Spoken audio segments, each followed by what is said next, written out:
folks, welcome back to another daily collective reading. I am using the Lightseer's Tarot here, and I've laid your cards out in a Celtic cross formation. Take this message as it resonates, and if it doesn't, leave it behind for somebody else. But if this does resonate for you, I hope it offers some degree of healing to you. Now, for your central theme, I've got the Three of Pentacles. It's in the upright position, which talks to me about you being in a situation where you are working with a group of people. These could be family members, these could be friends, these could be people that you've dated in the past. In any case, you're working with them. And right now, because the card is in the upright position, the dynamic is not sour. It is working to a certain degree. But there's a whole lot more to this situation. If I was talking about healing just a second ago, as you might imagine, there's a lot more to this situation than meets the eye. Now, with this being your central theme, there is your crossing card. In my particular spread, it is pointing towards your future. This is an ongoing thing that you're doing, is balancing yourself, balancing the group. You're balancing it right now. But I do feel that push and pull between putting the needs of the group first and putting your needs first. I feel like there are some lessons to be learned in who to put first in what situations, and it's going to be completely different for everybody else. And the same situation that it appears to be the same might be different from person to person, from family to family, or from group to group, okay? You're working in the group and you're balancing things, and it might be that you're kind of forced to balance things. I see you as a really strong person. I see you as a rock that people can rely on, and that's something to be admired, especially since this is in your past. You are someone who has experienced possibly catastrophic failure. And I wonder if this catastrophic failure, or this failure of some degree, isn't what has landed you in this current Three of Pentacles situation now. I wonder if this failure wasn't big enough that you're having to now rely on this group of people to survive in the world. If that's the case, then that is an area that needs healing, but that's not the only area that needs healing. This is kind of earth energy. In fact, the first three cards of this spread are earth energy.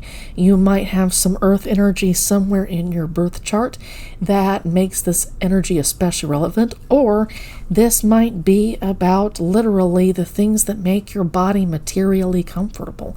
That's not just money. That's food. That's good exercise. That's mindfulness practices where you connect your body with your mind, for instance. That can be a wide variety of things that make our material being, our material existence on this earth as comfortable and as smooth as possible given our present circumstances, okay? I feel like you possibly went through an economic crisis, a personal one. Maybe it was wider than you in the past, and that is what has landed you in this Three of Pentacles situation, and you're learning to balance the needs of the group with yourself. That's something that you're currently doing right now, in addition to handling the trauma that came from this Seven of Pentacles situation. Now, what my hand just smacked on was this subconscious card. And it's the Five of Swords. It's in reverse. It's underneath the Three of Pentacles. It's suggesting to me, together with the conscious card, that this is a group of people that you've been with in the past. And that's why I said family members. That's why I said friends, possibly people that you dated in the past. You left, I'm looking at my monitor. You left those people behind in the past, and you thought that it was over. You weren't planning on turning back around, but you were forced to by your circumstances in the past. In the Seven of Pentacles in reverse, things failed, so you had to turn things back around, and you had to go back to people who really hurt you, who were the victor. You surrendered the battle, so to speak, but not necessarily the war. Maybe you did surrender the war. Maybe you said, this can't be fixed, so I'm leaving and I'm not turning back around. And it was painful. And each day you remember that at one point you left.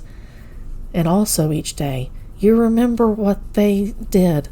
You remember what they said. And it's possible that in your current situation that you're still getting occasional reminders about why you left in the first place, and you're wondering, what the fuck did I just do here?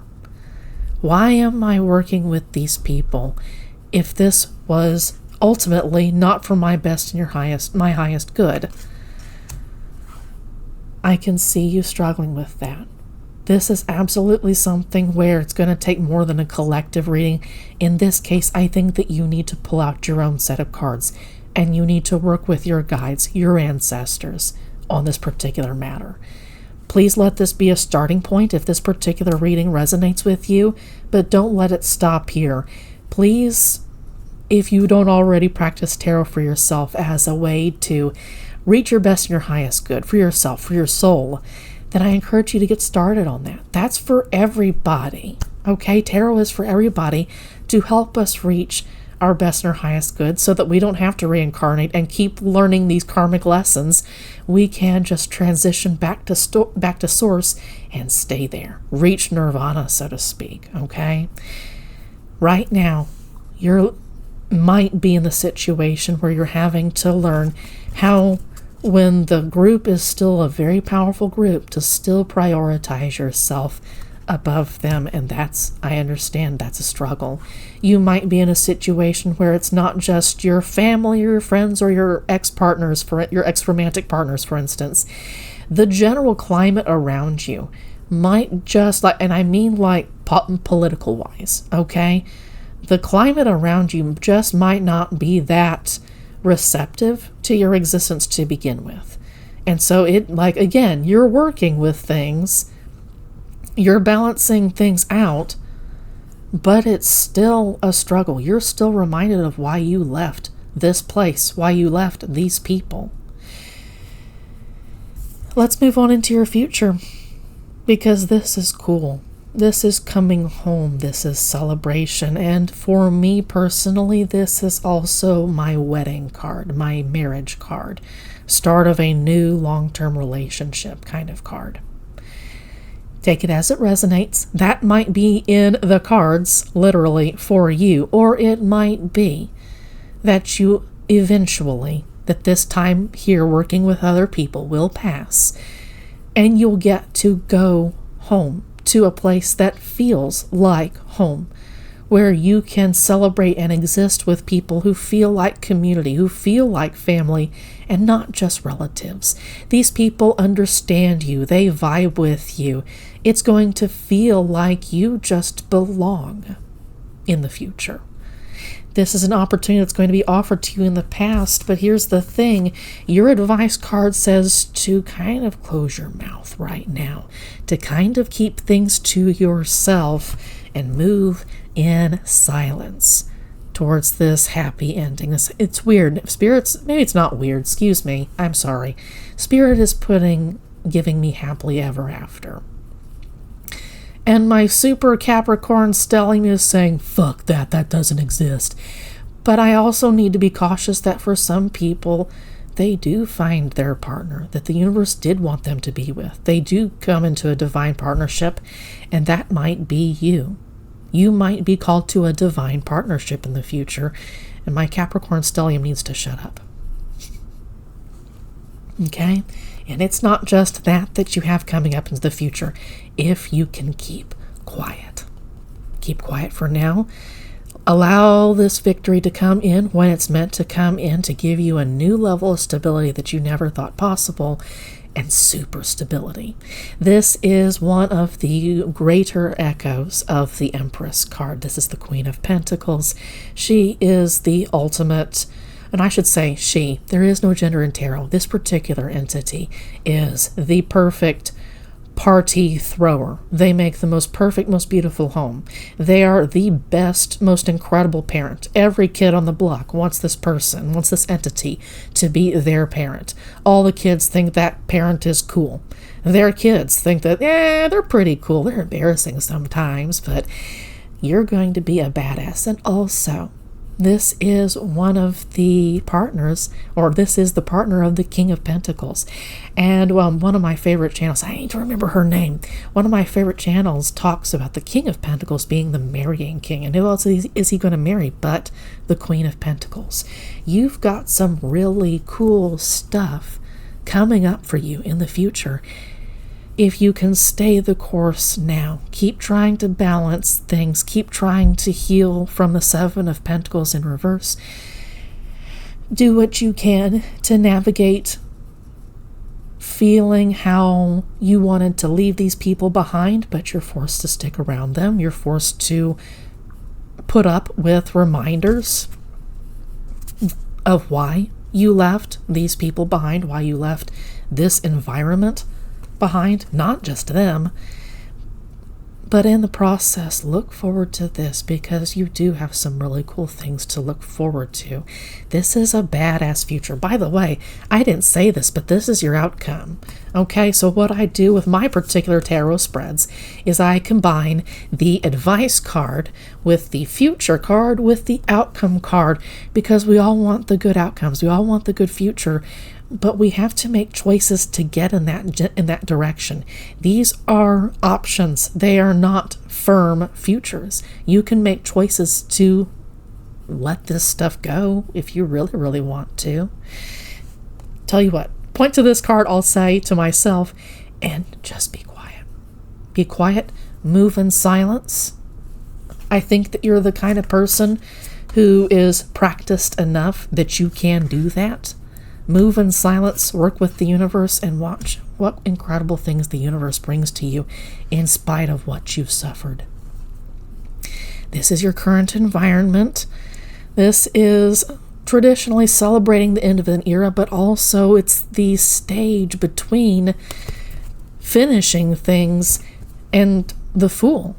This is in the shape of the 0 that you associate with the Fool. It's always been that way with tarot. So you're about to start things over again. But at this point, you're kind of meant to be resting and hanging back, reflecting on the past, but also thinking about what you'd like to do in the future now that you've let some things go. This is a transitionary era, and it might like the ambiguity of just kind of sitting and waiting, but also meant to be in a celebratory mindset. That's might be difficult for you. And in that case, I'm wondering how you can relax into that mindset, even though it's uncomfortable. I'm wondering if yoga or if meditation wouldn't be really helpful for you. I'm currently using a free app called Insight Timer, and it's literally just something to let me know how long I've been meditating. And it's been incredibly useful. What I should say is the app has been useful to helping me in becoming a better meditator. And it's been helpful in settling my mind and avoiding overthinking stages like this when we are supposed to be relaxing, looking forward to the future, but also reflecting on the past and seeing what it is that we could do differently to make a better new journey through the major arcana. Okay? So your last card, by the way, that was your current environment. If I didn't say that, that's what's currently going on right now. You're supposed to be in a celebratory mood, but that's kind of difficult because you feel like you're kind of in limbo. Hang there, okay, for just a little bit. I'm kind of getting that hanged man kind of sensation. It's kind of interesting. You might get that kind of feeling from how she's positioned in this particular card, okay? Hang out there for a bit. You definitely need to heal. And sometimes sitting down is the best way to do that. This is in your hopes. You want happily ever after. My 2 happily ever after cards. I kind of feel like these two work together, especially in context even if like they weren't together in this reading, they definitely do here, but they work together to create this kind of mindset that things are stable for you as the couple. They'll be stable for any legacy that you might leave behind. You're hoping for this happily ever after. I don't know that you've gotten to even feel this, even in a past relationship, even if you are having to work with past lovers, for instance. I don't know that you ever got to feel it with them, because this is in your hopes. Maybe you'd like to feel it again in the way that you're really wanting it to. But for some of you, it might resonate to hear that you never even got to this particular point. It's not an easy reading, but once again, your advice is to keep quiet, to move in silence, to grow things in silence, and to not telegraph your moves, to not broadcast your moves. When it's time for them to be revealed, things will happen in a way, the universe will align things in such a way that they will simply come out. And you might struggle, you might kick and scream for a bit when they do finally release, or you might not. Maybe you'll be perfectly happy to have them released, but you might not be either. Please take that as it resonates. Move in silence until it's time to release things. Let your voice out. Okay? This may have been a difficult reading for some of you, and in that case, I wish you all kinds of healing. I hope you have a wonderful spiritual journey. And I do hope that you get some tarot cards or some kind of oracle cards or Lenormand cards for yourself so that you can continue to, I should say, grow on your spiritual path. No more from me. I thank you for your attention today. Please take care.